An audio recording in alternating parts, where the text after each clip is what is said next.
All right, we got the valve bodies cleaned up and as well as all the valves, so we're ready to go back together with it and install the parts from the shift kit. But before we do that, I've got everything lined up so that you can kind of see the differences between a purely factory valve lineup and one where a Transgo Tugger kit has been installed. So I'll go from right to left and I'll point out the differences as we move along. So here's a manual valve, obviously no change. And then with the low reverse modulator valve lineup, we have a new sleeve and valve as well as a spring from the shift kit. So this is the shift kit setup, and then here's your lineup from the factory. The inboard and out valve modulator valves are unchanged. Then you have the 3/4 shift valve, that is unchanged. The 2/3 shift valve is unchanged. Starting with the solenoid regulator valve on the other side, they have you swap in an orange spring, and then the coast clutch shift valve remains unchanged from factory. The next big change is going to be associated with the 432 timing valve.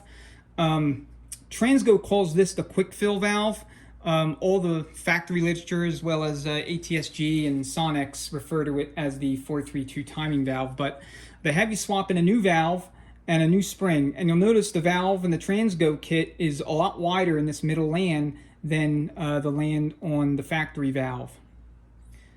The plunger or piston remains the same. However, they have you swap in a new yellow spring along with a spacer, and they also have you change out from the flat retainer to an aluminum end plug style retainer with a with a clamp. Lastly, the 1/2 shift valve, they have you swap in a blue spring. So those are basically the differences. The first thing that they have you do before you even start filling any of the valves back in is they have you check to see what kind of valve body you have, and we're referring to the main valve body housing. So they want to know if you have a type 1 or a type 2, and how you know that is you turn the valve over and you look here in this section, particularly this worm track here. If it's kind of triangular like this, or kind of like an A-frame, this is a type 2 valve body. If it's straight up and down, more or less a rectangular port much like this, then you have a type 1 valve body. The difference being is that they have you drill a hole on the casting here 110 thousandths of an inch if it's a type 2 valve body. So this doesn't have that hole, so that's the first thing we're going to do. We're going to drill that.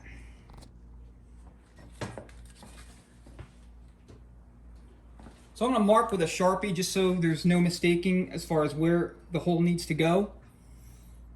It's going to be right there.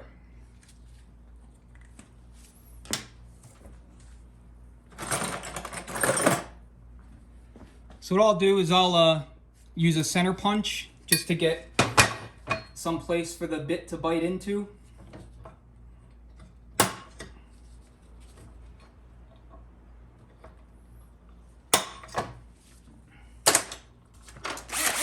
And then we'll drill it in.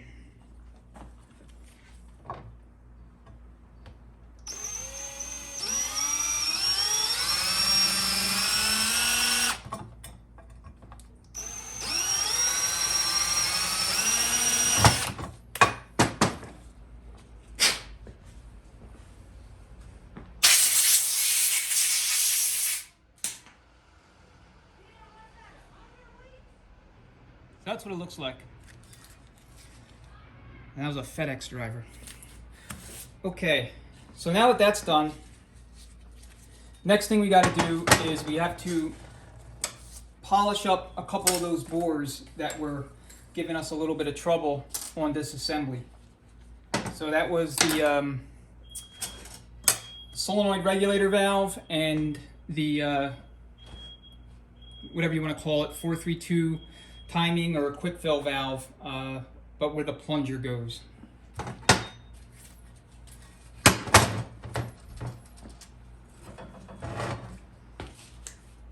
So lube up the bore with WD-40. And we're going to start with that 432 piston area.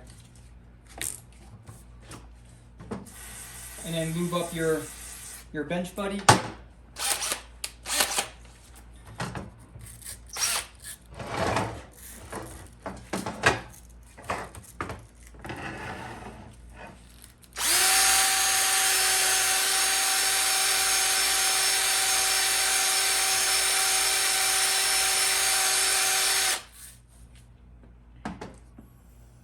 and then just check it. And all this thing needs to do is just go in and out real easy. Just I don't want it getting hanging up.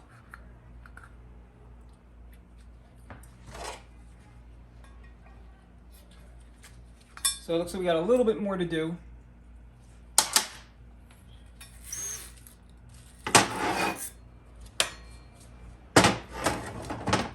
Flip it over.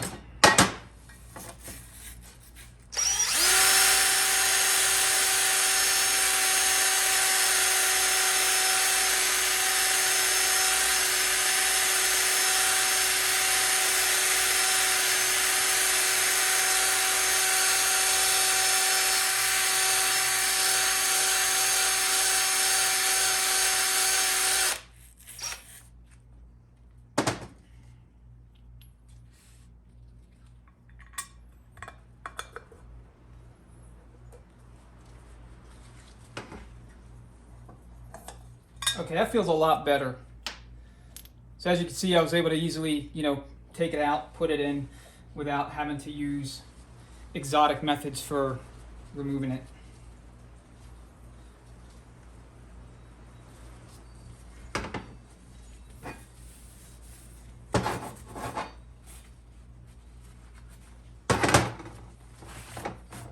And it's usually not necessary to re-clean the valve bodies. I mean, it looks dirtier than it is.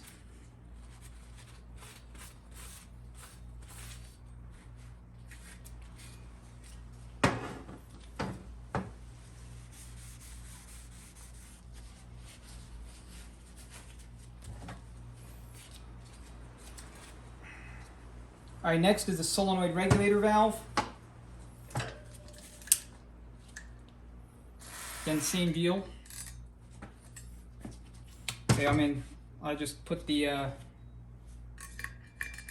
in the wrong bore, but no matter. They all need to be lubed up, so it doesn't matter. But this is the solenoid regulator valve.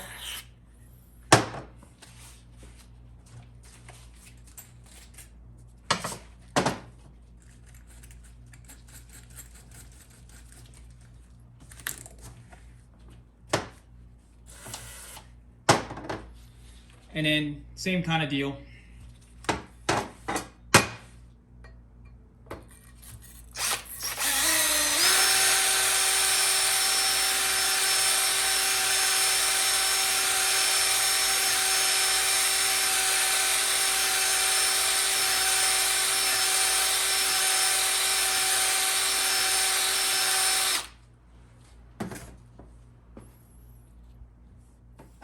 We'll check it.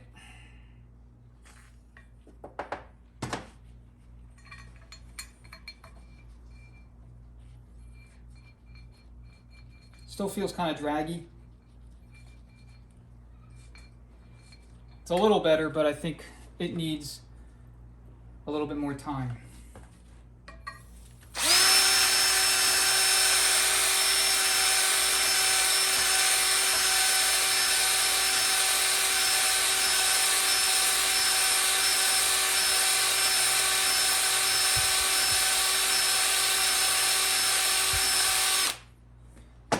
So what these bench buddies are is basically abrasive hones. They take a infinitesimally small material off of the bore a little bit at a time, so that you can incrementally widen it just enough to free up the valve. Yeah, this feels a lot better. Let's go at it just for maybe another 10 to 15 seconds and it should be perfect.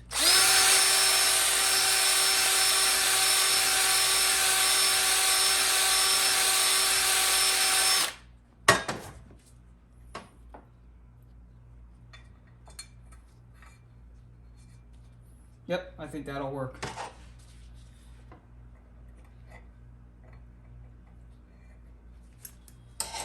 There's like no drag whatsoever coming out of there. All right, I'm gonna remove all of the non-shift kit parts. Get them out of the way, and then we'll start putting everything back together. And if I didn't mention it, the auxiliary valve body doesn't take any shift kit parts. it just goes back together the way it came.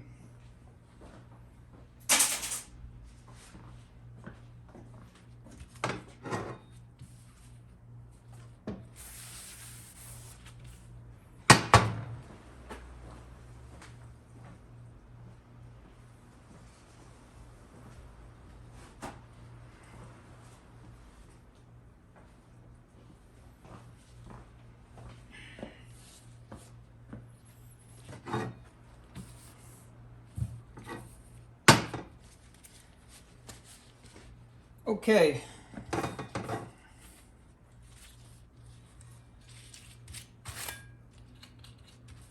Gonna start with the solenoid regulator,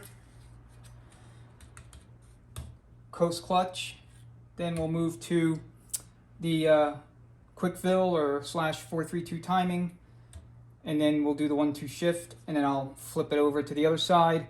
We'll do the 2-3 shift, the 3-4 shift, low reverse modulator, and then finish it off with the manual valve.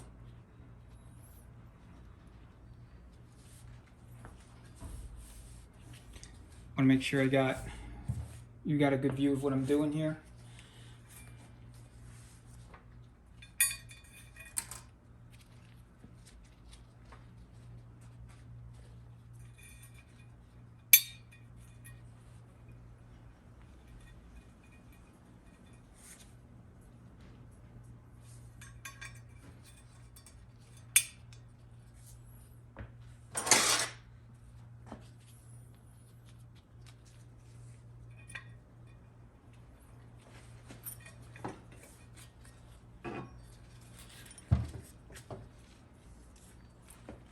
So I'm left-handed, but if I work exclusively on my left side, you'll never be able to see what I'm doing. So I'm gonna do everything I can to do this more or less right-handed.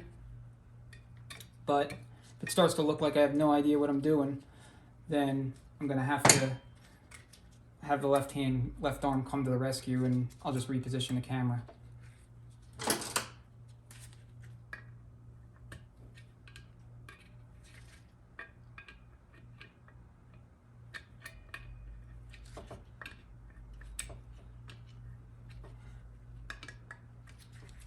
So just seat these all the way in until they come to a stop. Next is going to be your quick fill valve.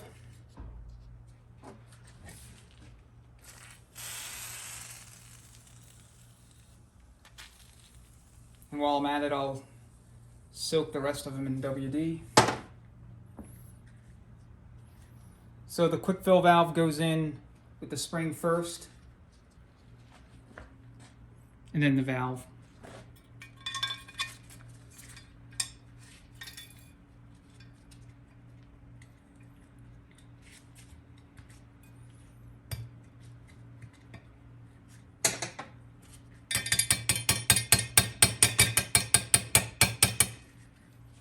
And this one does not want to go in, so more likely we're going to need to polish this one up too.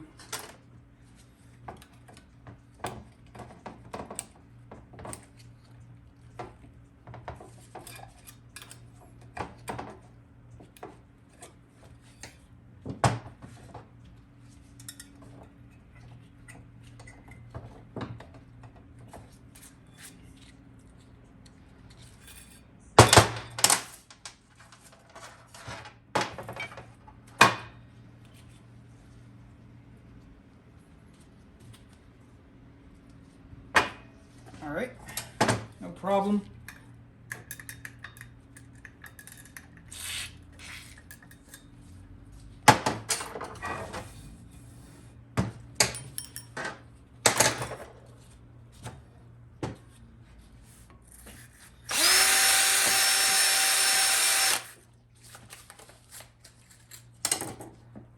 They don't have an intermediate size between these two, so it's either you're going to be using the real big one or you're going to be using the next size down. And this bore really, the location in the bore really calls for something right in the middle.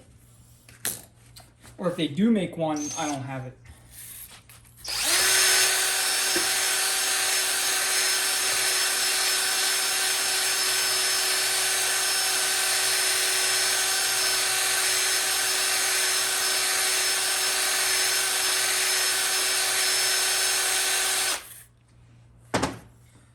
right, let's check it.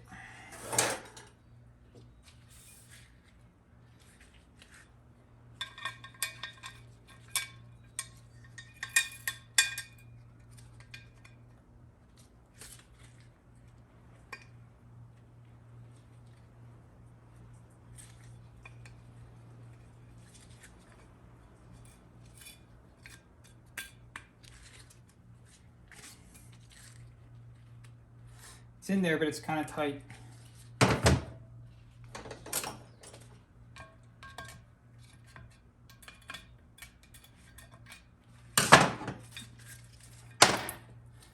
Good news is I think it's almost there because I was able to just wedge it out with minimal effort.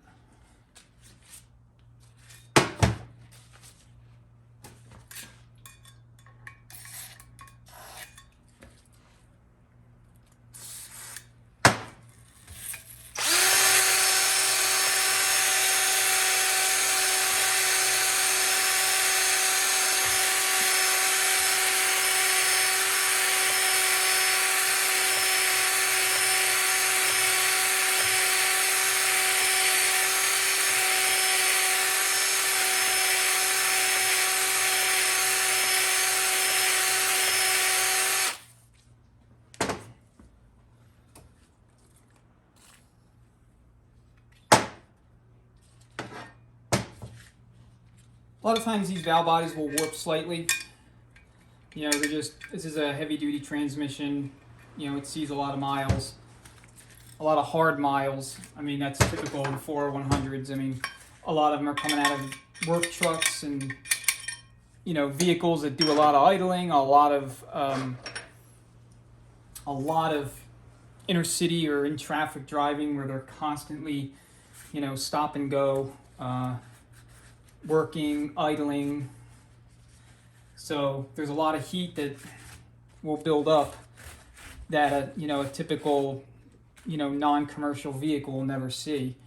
So even those that are owned by private individuals, you know, F-350s, 250s, what have you, they are often working. I mean, they're working either on a farm or maybe the owner has like a boat or trailer or whatever that they're towing all the time. So it's not uncommon to see valves that are in kind of rough shape, or valves and bores that are in rough shape.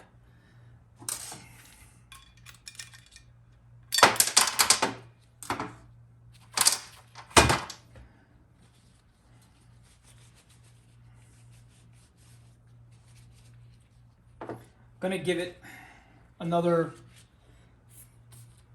10 to 15 seconds of this, and then I think we'll be there.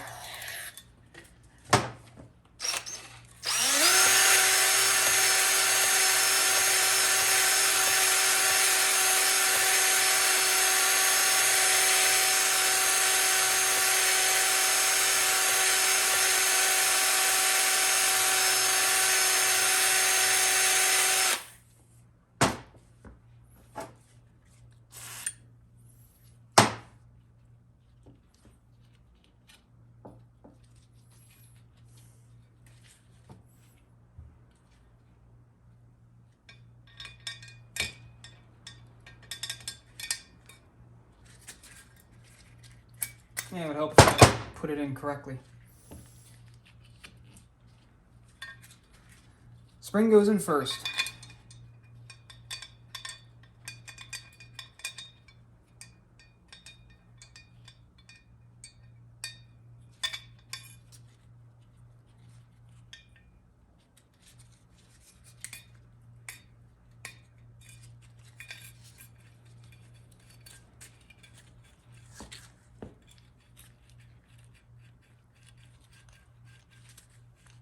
So it's returning more or less under its own power or under, you know, under spring tension.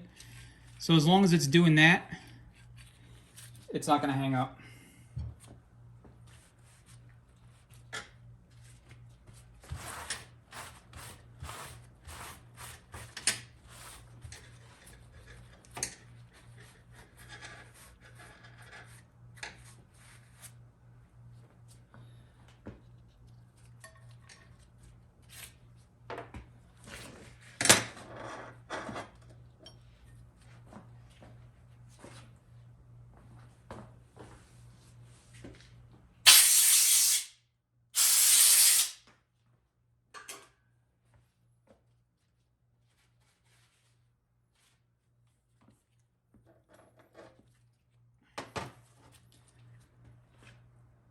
All right, so what you want to do is kind of compress it in there so you can get the retainer in its location and get the valve secured in place.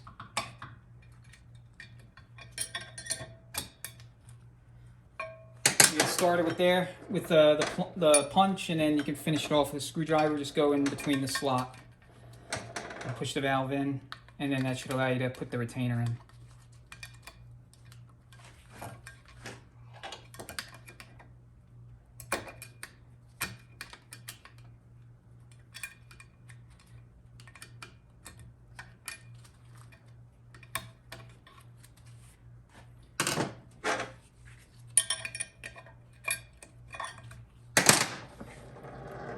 Or just use a punch. All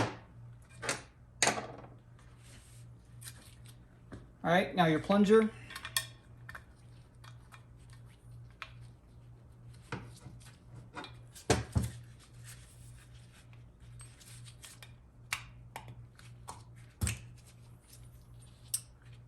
Spring and spacer, and then end plug.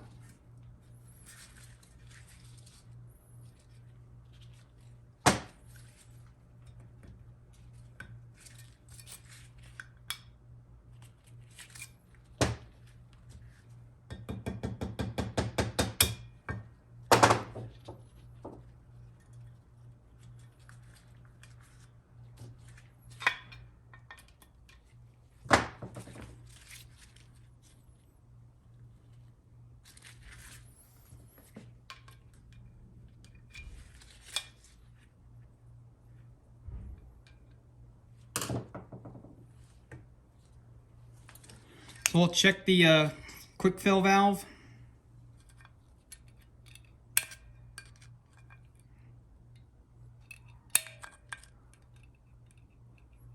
And it's moving freely.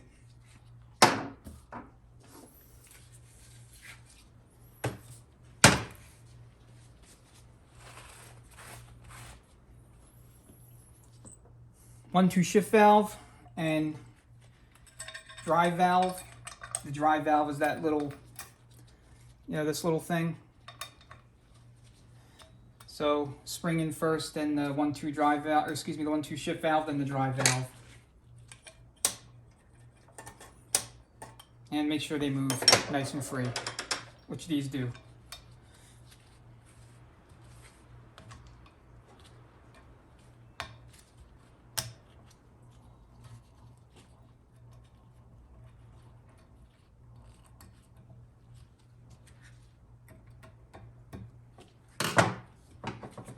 All right, so that side's done. Let's move to the other side.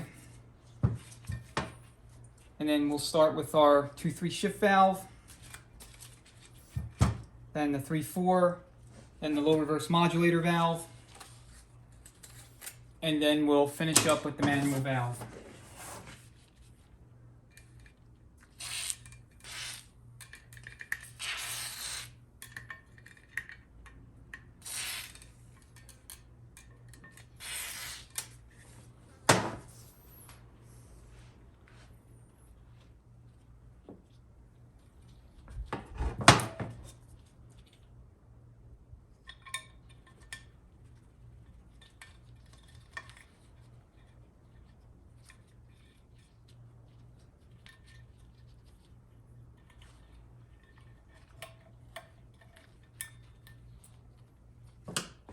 Wearing gloves, sometimes it will get caught up. Just FYI.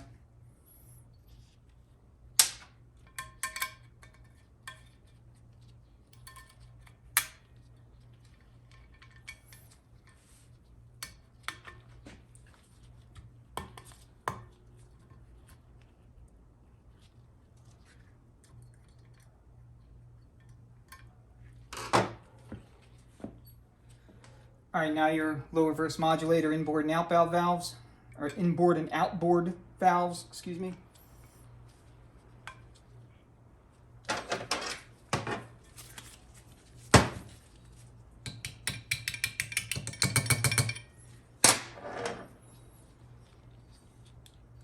Then your sleeve and your plunger go like this.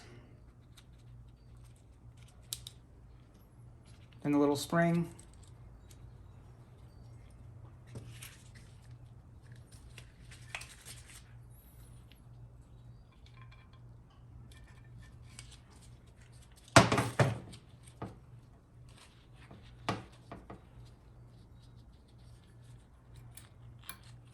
and then the clip, and that's it. So we'll check our valves. 2-3 shift.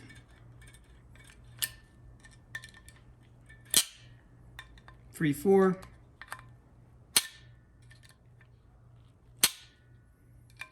And then low reverse.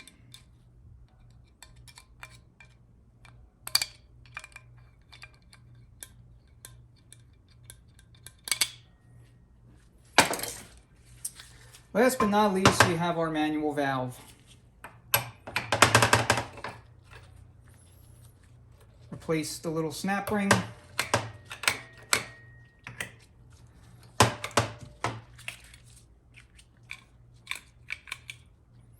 And the main control body, or valve body, is done.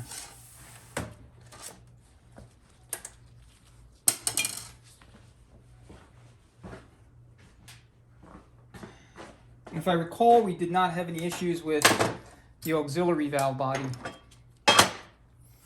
So this should go back together fairly easily without any problems.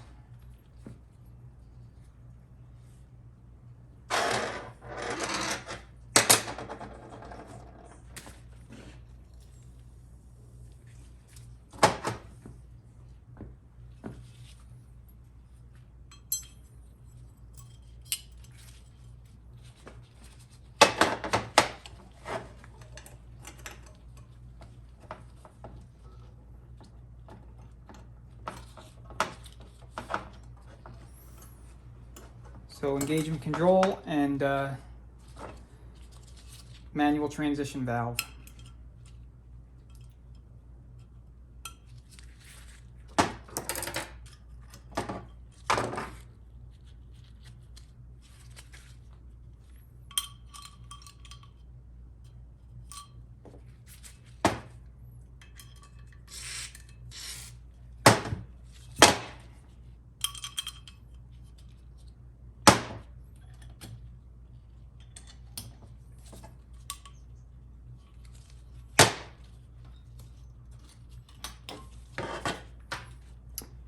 All right, we'll check them.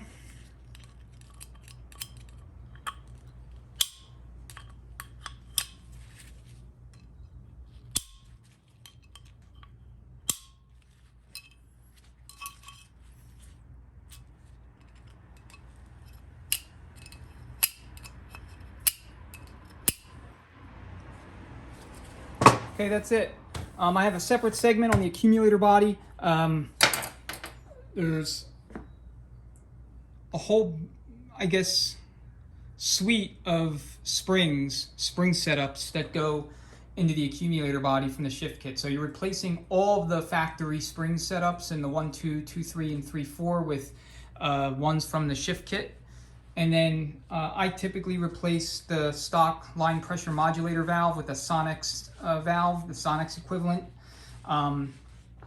It comes with the sleeve and the plunger, and that's O-ring. The rest of it is all, factory as far as the rest of that valve train. So anyway, that's the two valve bodies, the main valve body, auxiliary valve body. So when you go back with it, if you want to use the Tugger kit, this video would be a good reference for you. All right, now we'll move on to the accumulator body.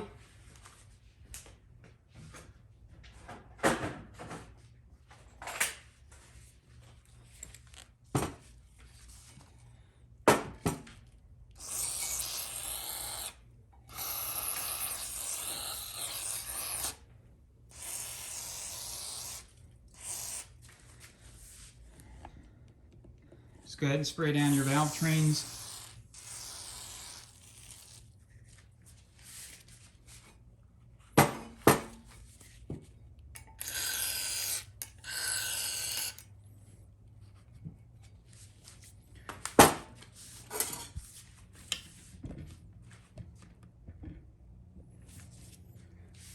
I'm going to polish up the 1, 2 so that there's no chance of the valve hanging up or binding up.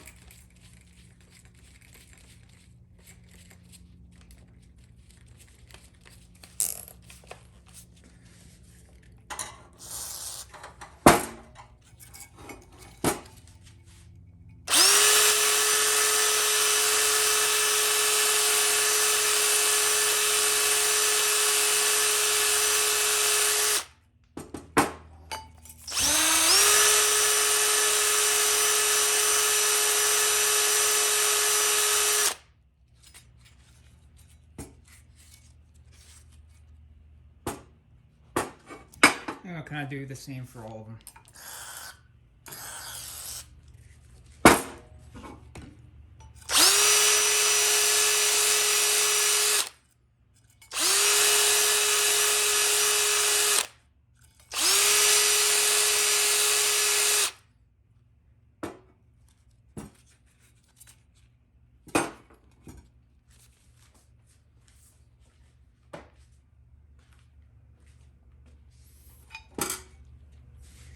So this is the Sonex line pressure modulator sleeve and plunger. It takes an O-ring.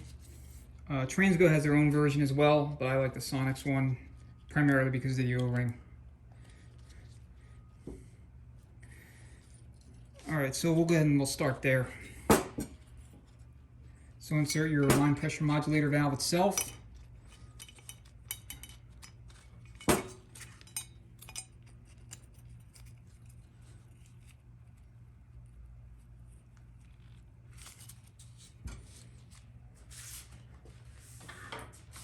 And this one you may have to tap into place,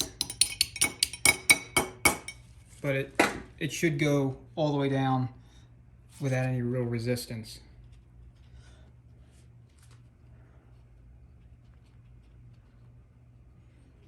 All right, next go ahead and drop your spring in.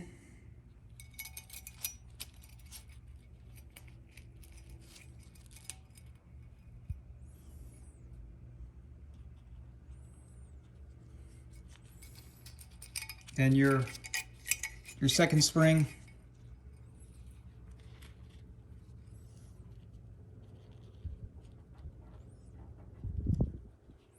And then finish off with your modulator valve sleeve and plunger.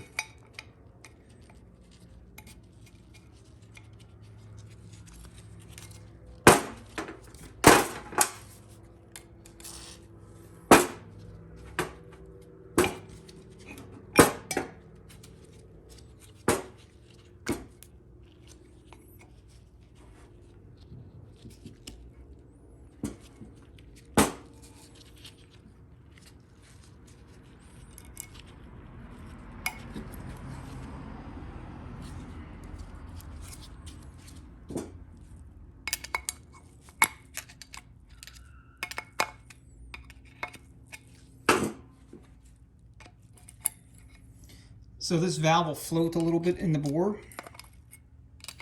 That's normal. It's not under spring tension. All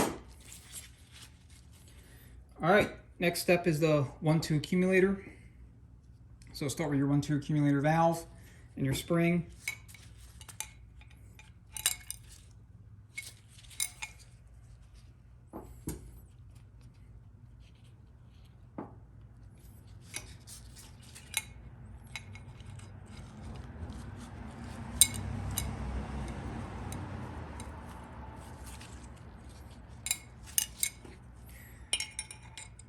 And again, you may have to tap it into place just to get it in there. But once it's in, you should not have to pound it in.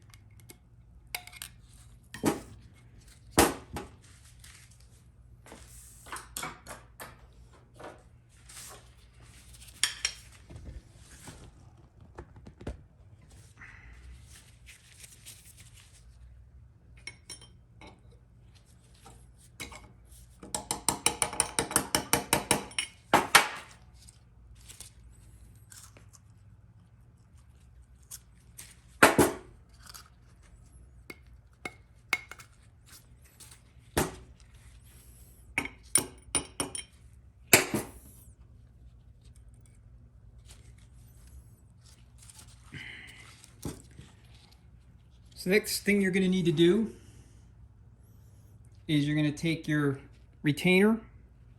It's going to go here, and this clip's going to face toward the front of the accumulator body. So what I'll do is I'll just take my punch and hold the spring down.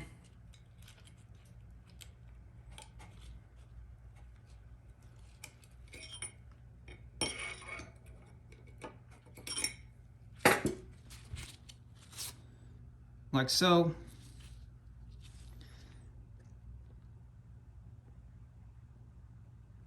Let's see if I can get that to focus at all.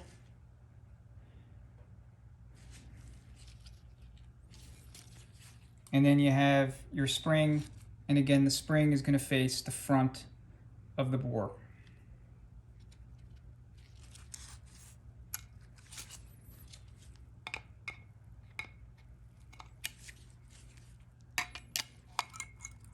Check your valve, make sure it's moving freely before you put the piston and the rest of the springs in.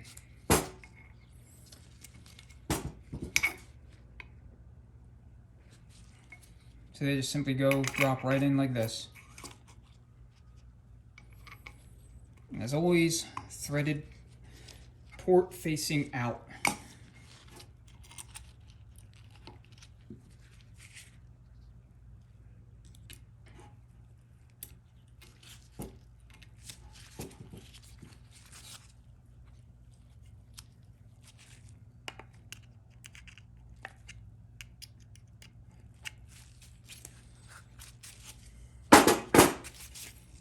Okay.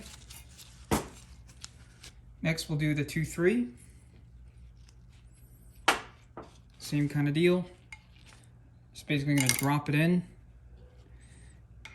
and then kind of position it using a screwdriver.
And last is the 3-4.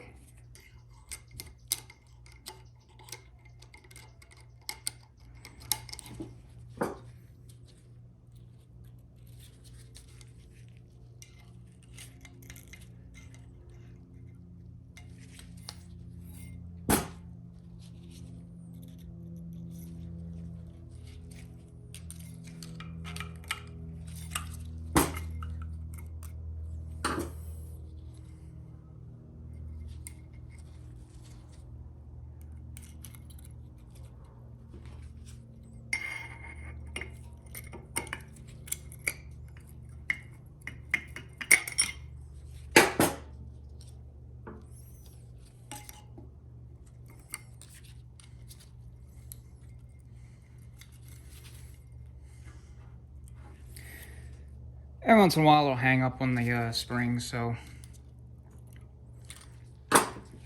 just carefully withdraw it and then reseat it.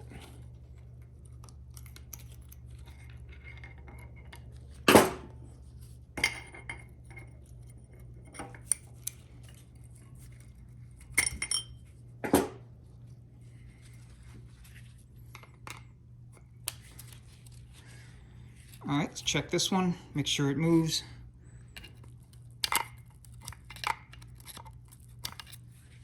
Get a smaller screwdriver.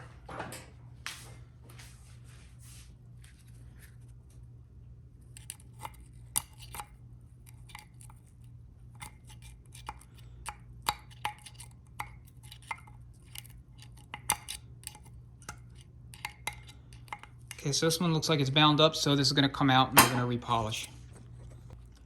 All right, so after quite a bit of polishing, the fourth accumulator valve now moves freely in its bore. So as you can see, it's returning, no issues.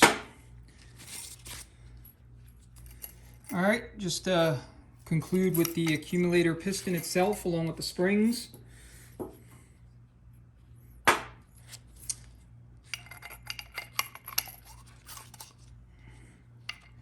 Your plug, and then that pretty much does it for the accumulator body.